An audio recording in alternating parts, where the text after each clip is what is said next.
Okay, everybody, welcome to the latest episode of All Too Real 2. My name is Michael E. Cullen II, and with me, as always, is Matthew McConaughey. All right, so does that mean that somehow your DNA, through some kind of magic or, I don't know, some kind of bad science experiment, was spliced with Matthew McConaughey's? Oh, most definitely. Okay. Does this give you any kind of superpowers? No, I just basically just say, all right. It's pretty much my only thing, if you will. But that somehow will bring the world together, I think. That and,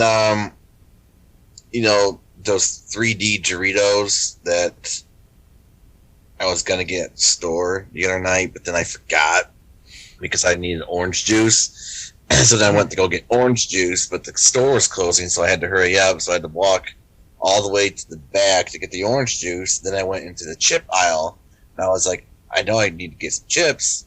I mean, I don't need to, obviously, but I mean, it's not like chips are a, necessity food group. But yes. And I was looking through, and I'm like, oh, shoot, they're going to close like in 5 minutes, so I better find... So then I just got the all-dressed Ruffles, which are still great chips. One of my favorite brand of chips. I do not recommend drinking the orange juice and eating the chips together. Oh, no. That's not something I would do. No. Just from experience, just recommend it, No, so I was going to go... So I ended up getting those instead of the 3D Doritos, which, fine, whatever. Maybe I'll get them some other time. Mm-hmm. I was going to get some... Technically, though, aren't all Doritos in 3D? Yeah, but this is like... I know. they're not in 3D. Well, they are... Technically, yeah, they're shaped like a triangle, though. This is like a... it's better. I don't know. It's just basically like Bugles, I think. Really, yeah. I mean, that's the only whatever. It's basically Bugles with Cool Ranch. Okay, not a big deal. But and then so I was gonna get some soda, like some Dr. Pepper maybe. And I forgot because I was like rushing to get out of there. So then I went to a gas station to get some Dr. Pepper, and then I ran into my own Matthew McConaughey. Well, I didn't run into him. I overheard him talking to the person that works at the gas station. This is at 11 o'clock at night, mind you. And then I start overhearing him. And I already know. I'm like, this is one of these guys. So he's like, yeah, something just told me to talk to you, to ask you what really makes you happy, like what do you really want to do with your life? I'm like, oh God, are we sure this wasn't like really the Matthew McConaughey? Because no, this guy was bald, so I'm pretty sure it wasn't him. But maybe he shaved his head. It's possible, but he didn't have his accent. And so he just goes on and on, like, yeah, I had some stuff going on in my life a few years ago, and that's neither here nor there. I'm like, oh God, it's the caveat guy. It's the guy who has to preface everything he says with just for your perspective, or I'm like, okay, this is gonna go on for 15 hours. So he's like, I want you to really think about take 2 weeks, just sit at home with your husband or whoever, and just really sit there and think about what do you want to do? What do you really want to do with your life? I'm like, oh God. So we got motivational speaker gas station guy here. And there's someone outside waiting for him in the car. I don't know how long this guy's been there before I got there. I'm very worried that this guy's going to start a cult.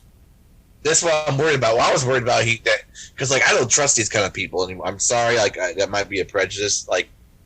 Whenever I hear someone talk about how they believe in God and how they're holding someone else up by talking to them, I actually fear that they have a potential for violence, and that's just because of everything that they've done over the past year.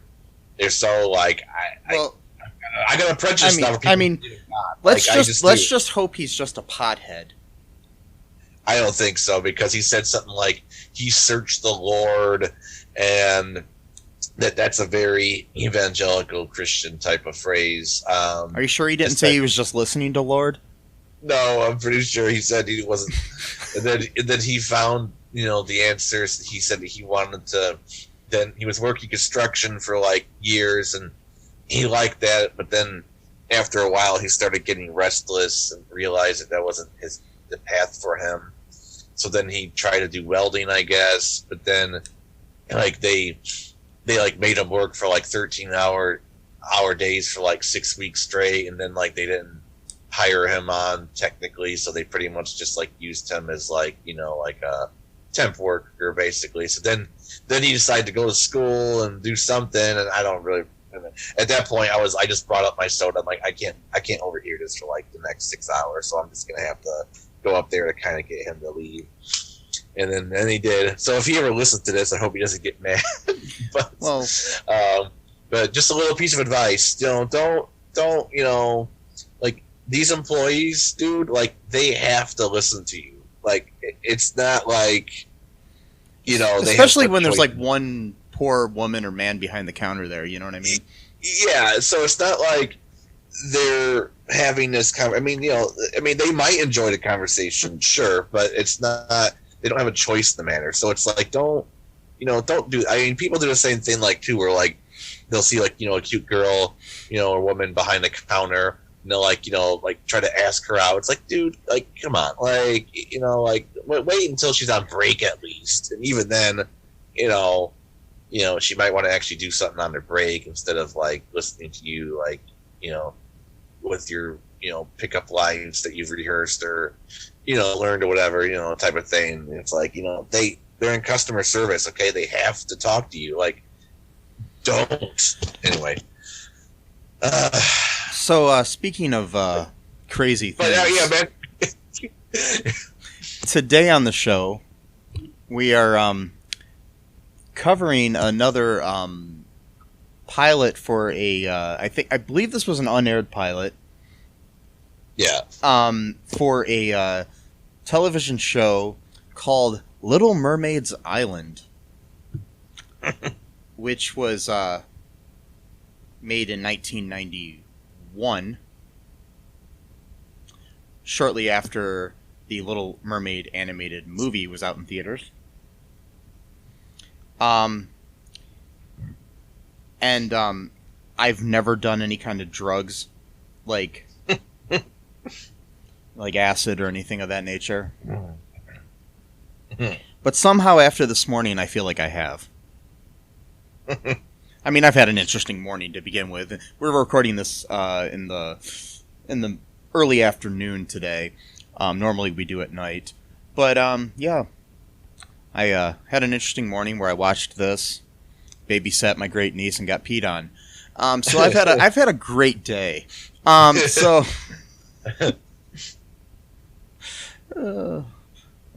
But anyways, the Little Mermaid's Island was a show that was proposed by Muppets creator Jim Henson during his short talks with the Walt Disney Company. Because this was right before Jim Henson passed away. They were talking about the Muppets and Jim Henson's company in general being bought by Disney, which ended up happening later on after he passed away, but it didn't happen right away. It changed hands a few times before it ended up with Disney. The Muppets did, at least. They don't own all of Jim Henson's stuff, just the Muppets. But anyways, this was intended to air, like I said, on the Disney Channel. And it was made with puppets against blue screen and some human characters interacting with them. According to this Disney fandom page I'm reading, filming took place in a very old studio once owned by Mary Pickford in the Silver Lake district of Los Angeles. Mary Pickford, mind you, she was the star of silent film and one of the first people to start Universal Artists. So that tells you how old that studio was, probably at the time. Right. The Henson Workshop created all the puppets. But Jim Henson didn't really work directly on the show. And it was one of the few productions done while the company was in transition to Disney right before Jim died. So this was, The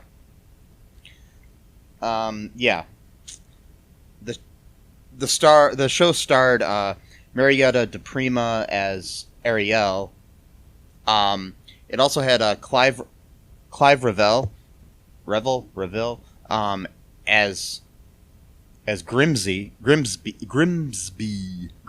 I can't talk. Yeah, Grimsby. Clive. Just a little interesting trivia here. In the original release of Empire Strikes Back, he was the voice of the Emperor.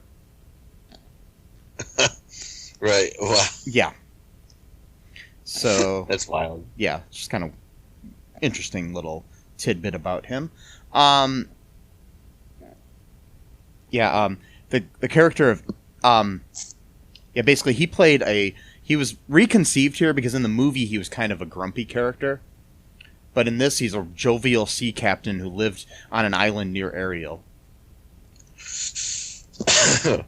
Right. Ambrosius from the Labyrinth was reused as Max the sheepdog.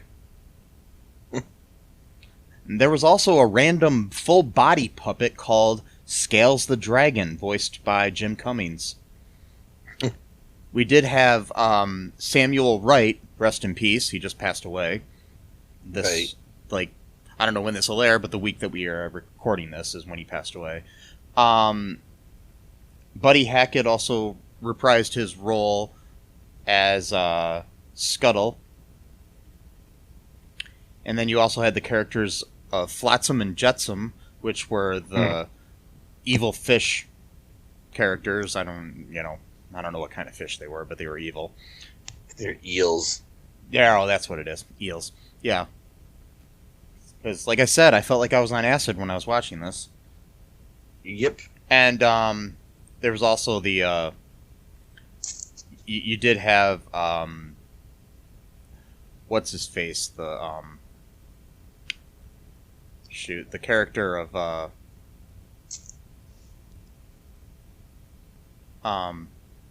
oh boy, why am I blanking? Flounder. And he also had a twin sister named Sandy, which is a weird name for a fish. Yeah, get it, Sandy? Yeah. So,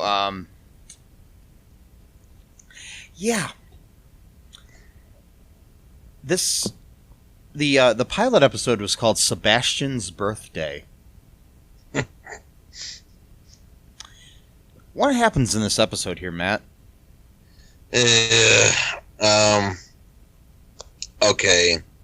So it's one of those episodes that you're well familiar with, probably, if you've grown up in that era, or perhaps even in this modern era. But basically, it's the whole, they forgot my birthday, type of thing because they're planning a surprise party. Can I just say too?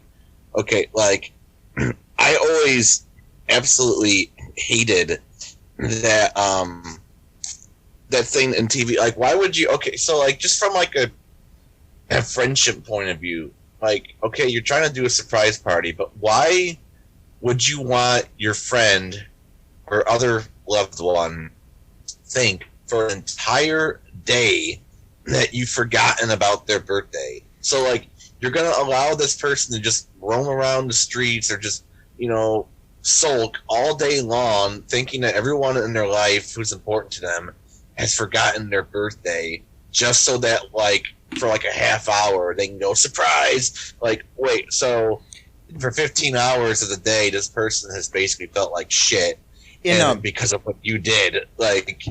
in the real world, Matt, what are your feelings on surprise parties? From either side of the coin, like either preparing them for your friend or having them, sprung on you. I don't know about surprise parties, but like a surprise, like dinner, something like that would be okay. But the thing is, though, I had to preface by, like, don't make it seem like you've forgotten their birthday for the entire day, and then you go like, yeah, so like, you can at least say example, happy birthday to somebody without revealing the fact that they have a surprise party coming up. Right. So like for me, it'd be like, like you just, you might, give them like a present or just, or just acknowledge their birthday or whatever, and maybe, talk to them, but then like be like, oh, hey, do you want to hang out a little bit later or whatever? And then, it turns out that you like, you end up going to a restaurant or something like that for like a birthday thing. The thing with it is, no matter what, you end up having to lie to your friend. Yeah, to some extent. Yeah, because like imagine, like say you're planning a surprise party for me, and then I say to you, hey Matt, you want to come over and hang out, but the surprise party's over at somebody else's house. Right. And you're like, no, I can't hang out tonight. Exactly. Or yeah, let's go hang out over here, and it's like, yeah. Oh wait, we hardly ever go to that person's house. Yeah, I know. Let's go up there. Let's randomly hang out at Dave and Buster's. Wait, what? Exactly. Or like, not Chuck E. Cheese. Yeah. Really? No. Be honest, I never liked that place as a kid, Chuck E. Cheese. No, it's creepy. I had Major Magics, which was a chain kind of around here. I liked Major Magics. There was also, when I was a real little kid, there was a place called the Razzmatazz. Oh, cool. And I swear nobody else remembers this place but me. And it was basically like a Chuck E. Cheese, from Wish, but it was like it was just so cool. Cheap, and it was even cheaper than Major Magics. So yeah, oh god, it was pretty lame, but I liked it. We used to go to it when I was a kid. But I did love Major Magics and going in there and playing the their Soldier Boy breadsticks were great. Yeah, I liked going in there and playing the game, Turtles, the Ninja Turtles game. That was fun. Oh yeah, that was my favorite. Yeah. Which I really kind of want to get the arcade 1-up version of that just to have it. Yeah, I know. But I can't afford it right now. Anyway, so the the show. Yeah. Sorry, go ahead. That I'm avoiding talking about. Yes, the show. So it's his birthday. Everyone forgets, or they claim they forget. Yeah. Right. And then this bird dude, what's his name? I forgot his name. Scuttle. He's like hard of hearing, and he also takes everything literally, kind of thing. Yeah. He Sebastian says it's his birthday, and Scuttle thinks he said it's Bird Day, so they made a day just for birds. So he thinks like it's his special day. Okay, whatever. And stupid character in my opinion, but like totally useless for the plot. Didn't need him at all. But and then like there's a lot of songs in this episode. Yeah, they sing like incessantly. they like sing more than anything. Like the episode's 24. Oh, by the way, too, that's the other thing. The theme song was so long. It went on for like 2 minutes. And they played it twice, at the beginning and at the end. Right, so technically the show itself is only about 19 minutes long. Yeah. And then there's 5 songs within that 19 minutes. Including a random dragon. There's a dragon in this show. Yep. Who, like, raps or something. Yep. Oh god! I did see that, right, Matt? Yes, I did see. You talked about like an acid trip. This is felt kind of like like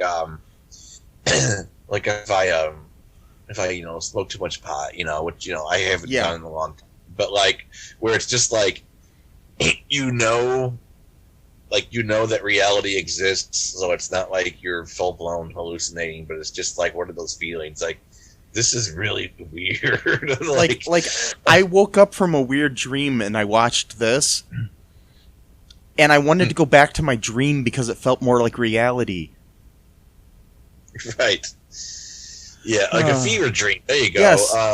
Yeah, it's like a fever dream. Like when you get really, like I've had those where you just get really sick and you just start having these really weird dreams / like hallucination / dreams kind of hybrid thing going on. You're sort of like half asleep, but you can start like hearing the voices from your dream a little bit, very, very faintly. Yeah. That's what it's like watching the show. Do you want to take a break really quick here, Matt, and then we'll come back and talk about the rest of the episode somehow? Yeah. We'll be right back, folks.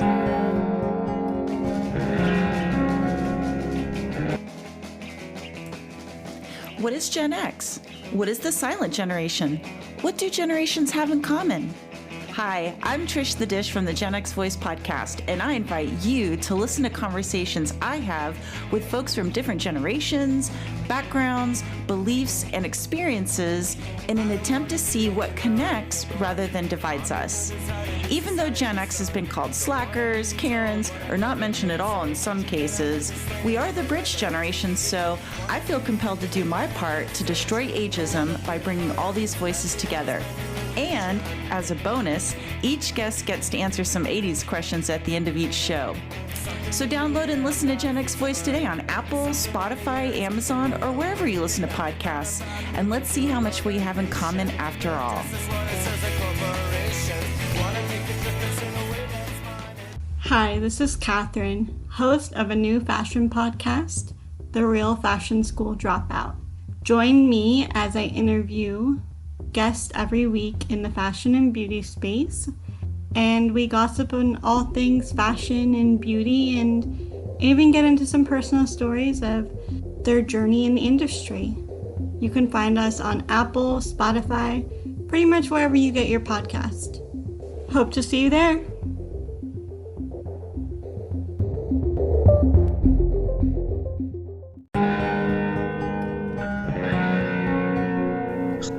So when I was thinking about going on tour, Matt, in my my bottomless ace skating tour. Yes. Yeah. I remember. I needed to change my name, and so I was going by John Coolsack. Nice. You think I should keep that? I think that's a great name, actually. Mm-hmm. Now I was thinking, maybe combining the Disney on Ice with this. And pulling back these, these puppets from the show, and bringing them on the ice with me. I think that's a splendid idea, actually. Okay, so it's going to be like me and Scuttle. I would go ahead. The worst character of the episode. Okay, yes. But I don't know. I'm thinking that it's a tie between Scuttle and Scales and maybe the rest of the cast too. But right. Oh, rest in peace, Samuel E. Wright as Sebastian. The only like bastion. He's the bastion of hope in the episode, playing Sebastian. Yeah, the only bastion of hope. Yeah, exactly. The Sebastian of hope. Great. Sebastian of hope. Yeah. Mm-hmm. What's so messed up about that too is like we were just I was just like I was like I didn't know what to pick, so I'm like, you know what, I've seen this thing floating around on like the pilot channel on YouTube, and I'm like, this looks bad, how about we just do this? And then then we find out that he dies like 2 days later. I'm like, Jesus, it's pretty Christ. sad, but it is sad. Oh well, it happens, unfortunately. Yeah. So, yep. In this episode, there was incessant singing, and really badly written songs too. No offense to anybody that wrote them. I mean, I know you were doing the best that you could for a show that was geared towards like your Disney Junior audience or whatever the fuck this was, and I mean, honestly, if I had to choose between watching this and like just watching like the Wiggles and Teletubbies like on a loop in my brain, right? I think I'd go with the Wiggles and Teletubbies. Oh wow, yeah. And Yo so Gabba Gabba, bad, huh? Maybe some Yo Gabba Gabba in there too, and yeah. Yo Gabba Gabba. Yeah, which is the most fun show to say. it is. Yo Gabba Gabba, man. Yep. So, Gabba Gabba. we end up Gabba do. What's it? we end up having, you know, a song sung by Scuttle, and then we have a song sung by because like Sebastian is joined by a chorus of oysters and a song about his own birthday. Then he's followed by another song by Ariel and Flounder, which convinces the crab that they are too busy to play with him on his birthday. Yeah. And then on his way to visit Scales, the dragon, which was created just for this fucking show, Flotsam and Jetsam try to convince Sebastian that his friends have forgotten his special day and that they no longer care about him. Right. Yeah. So Like, okay. then he goes to see Scales. And then the dragon goes into yet another musical number to try to mask the noise of Sebastian's birthday balloons popping. And then Sebastian, who's heading home with a headache, which I don't fucking blame him for. Because I would have had a fucking headache if I had to listen to all my fucking friends sing songs, and then for some reason I decided to sing a song with some, like, you know, some people that come out of nowhere singing in the background, you know, like, I don't know. What you just want your friends just to sing random songs all day long? You know, that would be like the worst fucking birthday ever. No offense like to any of my friends. Because many of my friends have beautiful voices, including you, Matt. But no, I don't want you singing on my birthday. I mean, like, you know what? You don't want me to show up like dressed as a dragon at, like, you know, like right as you start to go to sleep, and just start popping balloons and then start talking about my love for noise, which is such a weird thing. Like I'm actually kind of scared for that guy. Like who just like declares their love for noise? Like, oh man, like, what do you got going on, dude? Like, are you like, you know, are you trying to, like, I mean, you know, he all of a sudden is like in like a performance of Stomp or Bring in the Noise, Bring in the Funk or something, and he's like, you know, playing weird noise and strange instruments and stuff, and I'm just like, fuck you, dude. And I know. And then Sebastian, you know, has a headache. I mean, I'd have a headache after all this. Yeah. And then I still can't get over the fact, though, that, okay, so again, it's like the whole, like, you know, make you know, your friend think you forgot about, you know, their birthday, which again is just terrible in itself. But like the song that Ariel and them sang literally said they're too busy to spend time with him. Like just really twist the knife some more. Like, you know, like, I mean, come on. Yep. It's like, you suck, dude. We forgot your birthday, and now we're just gonna do other shit because you suck and we don't care and your birthday sucks. I'm gonna write a song. That's what I'm gonna do on your birthday, Matt. Okay. I'm gonna write a song and it's gonna be called "You Suck and I Have No Time for You." And then of course it's gonna be a huge surprise party after I'm like been crying the entire day. We all show up. We all show up at our friend's place that we were planning the surprise party for, and he killed himself because we fucking made him so depressed all day. God. Like, surprise! Wait. Surprise! Sebastian's dead! Wait. Whoa. Yeah, that got really dark. Yeah, I'm sorry. Anyways, so, what the fuck happened? Oh, yeah, the guy who was, like, controlling the boat, he figured something out. Yeah, so basically what ends up happening here is, Sebastian meets those eels once again, who reinforce the message that friends are unnecessary. Then Grimsby and Max, the sheepdog, dock at the pier with the 3-layer birthday cake while they meet up with the confused Scuttle.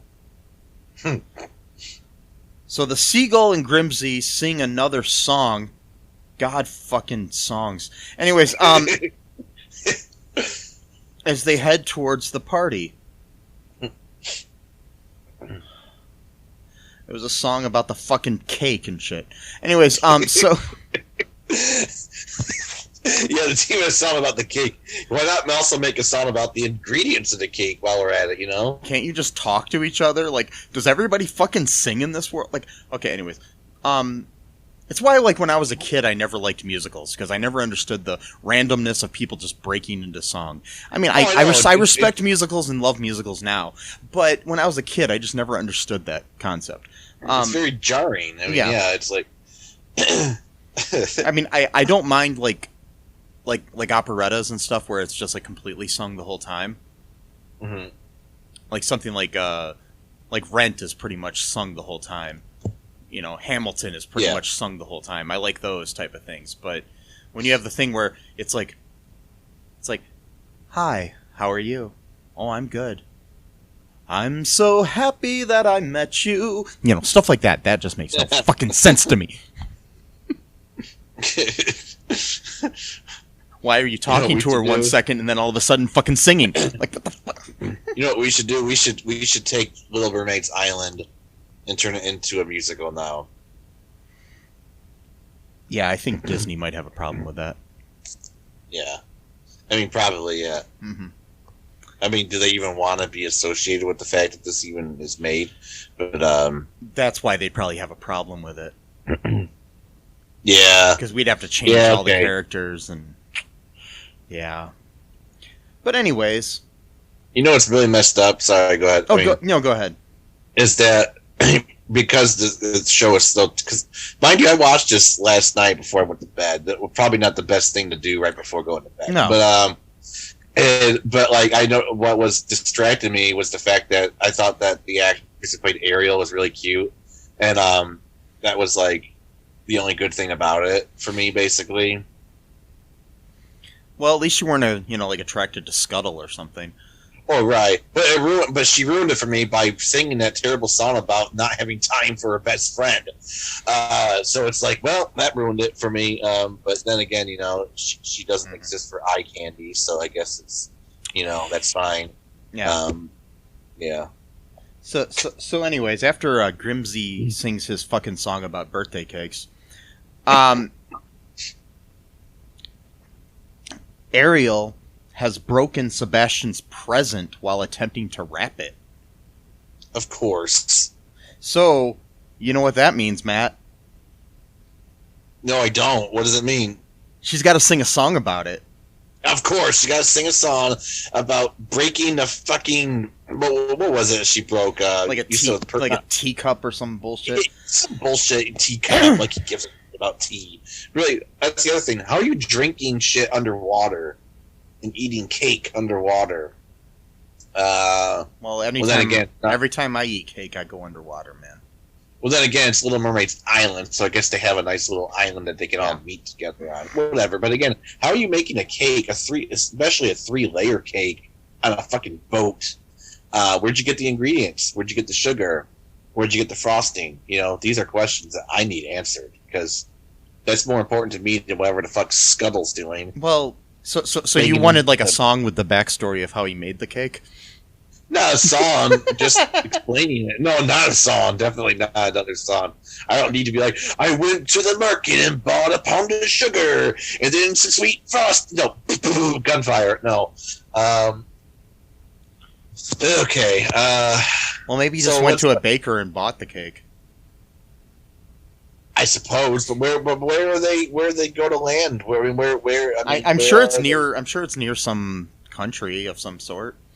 I guess, but anyway. So okay. So what happened? I mean, how did this thing end? Okay, so after she sings her number about their friendship and ponders another gift to give to the crab, They convince Sebastian to come to Scale's cave, and then a reprise of Sebastian's birthday song is sung. God damn it. And Ariel presents the crab with his present, a framed poem written by the mermaid. Not only is there songs in this thing, there's also poetry.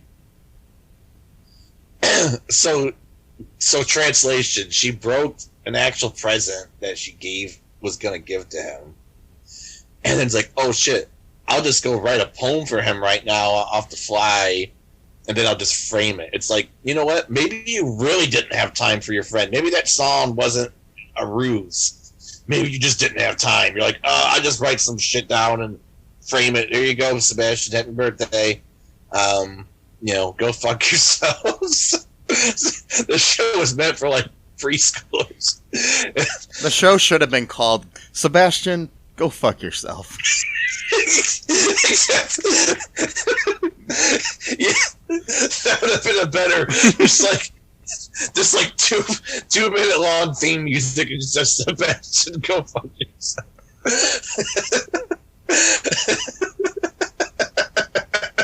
Sorry, that just really got to me. So as the show ends, Sebastian blows his candles out on his cake. And he blew them so hard that they're covered scuttle with frosting, and everything was funny, and then we get to hear the fucking theme song again. Yeah. And again, Sebastian, go fuck yourself. That's the sequel to, like, we should just do make our own musical. This is called Sebastian, Go Fuck Yourself. And it's just all of his friends just ignoring him for no reason. And he never has the surprise party. Yeah, there's no surprise party. Because that's what he thinks is going to happen. He's like, you know what? Maybe it's like the reverse of this. Like, maybe they're all just pretending. Like, no. That's another like TV trope where there's like a birthday and people forgot about the guy's birthday, so the guy thinks, oh, you guys are planning a surprise party for me, aren't you? And yeah, exactly. So then they're kind of forced to have a fucking surprise party last minute. And it's like exactly. Yeah, we're gonna invite all your friends, and they don't know any of their friends, and you end up having like random people from work there and shit. So do you want to take another quick break here, Matt, and then we can read some reviews of this? Sure. Okay, we'll be right back, folks.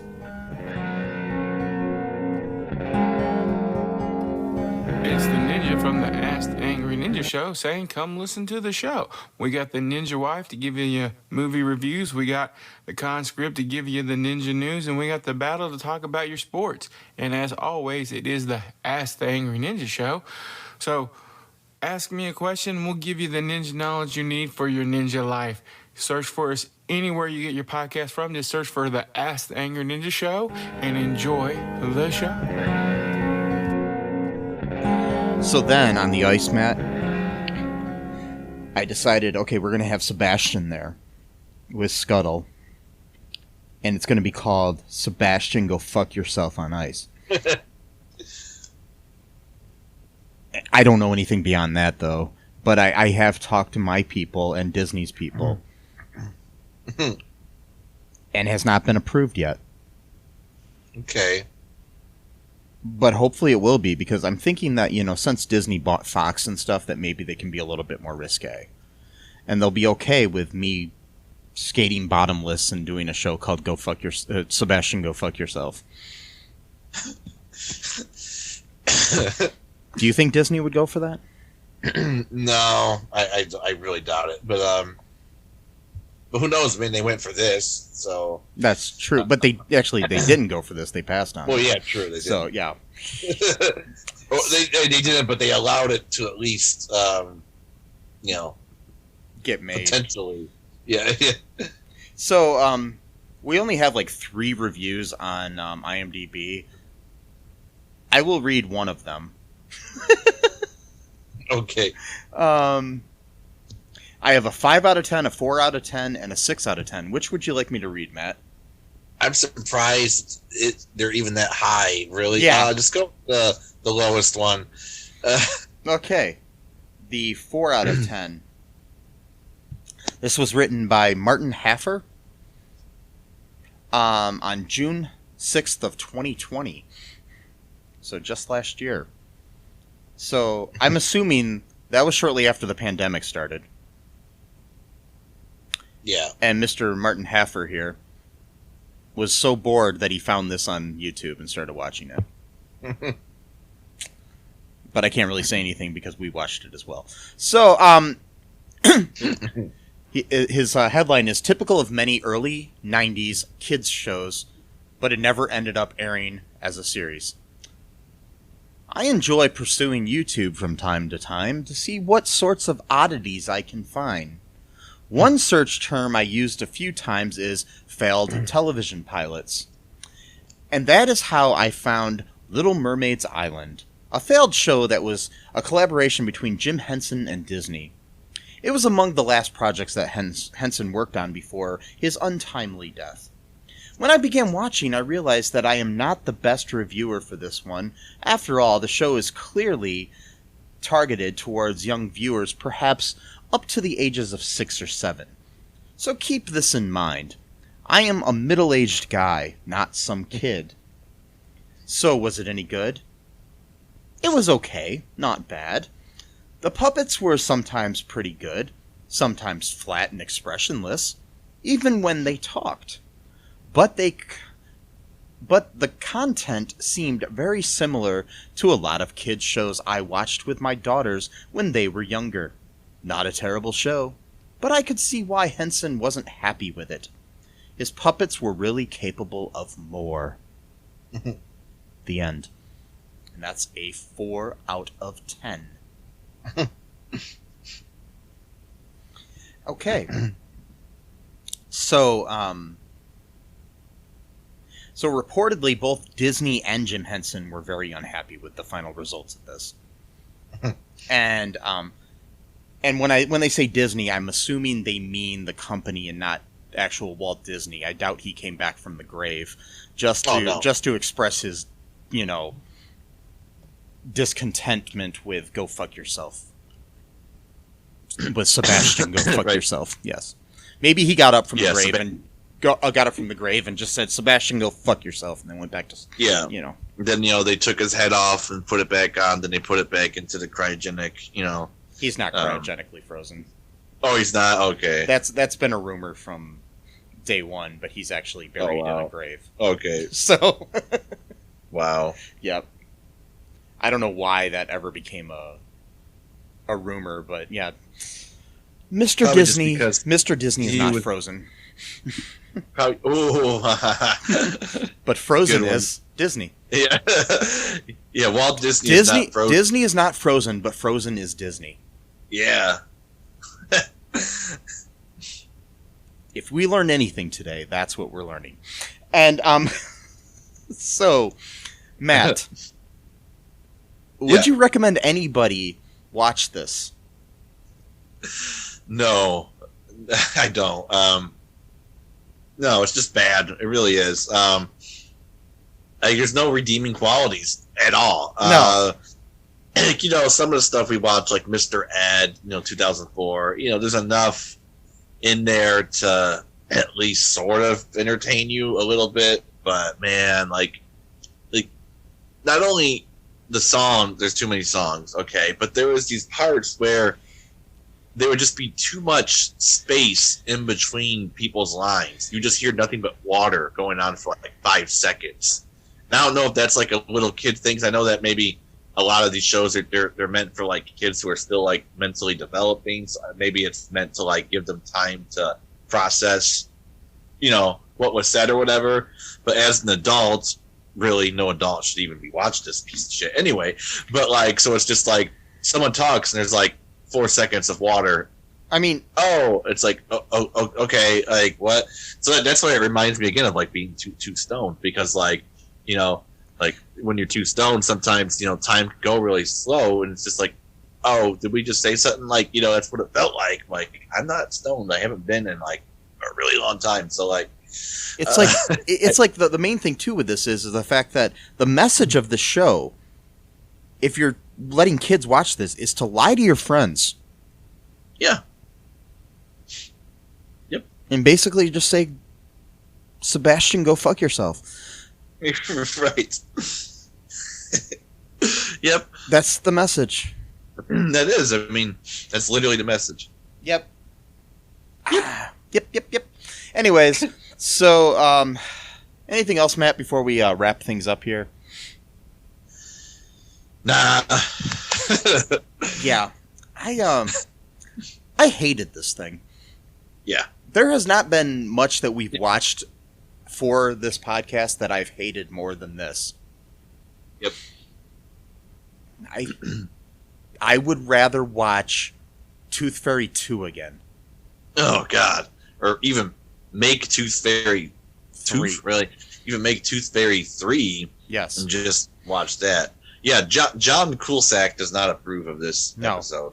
John Coolsack says, Sebastian, go fuck yourself. And Disney is not Frozen, but Frozen is Disney. Yep. Follow us on Patreon. Buy some of our merch at TeePublic.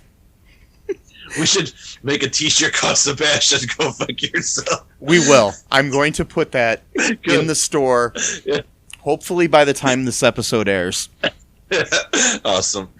I will make that this week. Yes. And, share the show with people. Give us a 5-star review on the Apple Podcast platform. Be kind, people. Don't lie to your fucking friends. Yeah. Surprise parties are stupid. Just tell them that you're going to have them over for dinner or something. Yeah, I'm just saying, I've had surprise parties thrown for me in the past.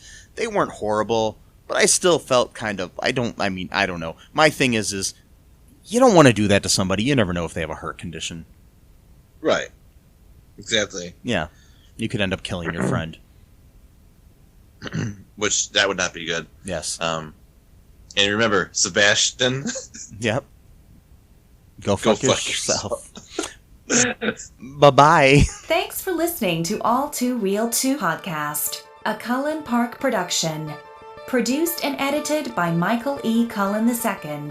Music by Matthew Hawes. Subscribe and share the show. Visit us at cullenpark.com.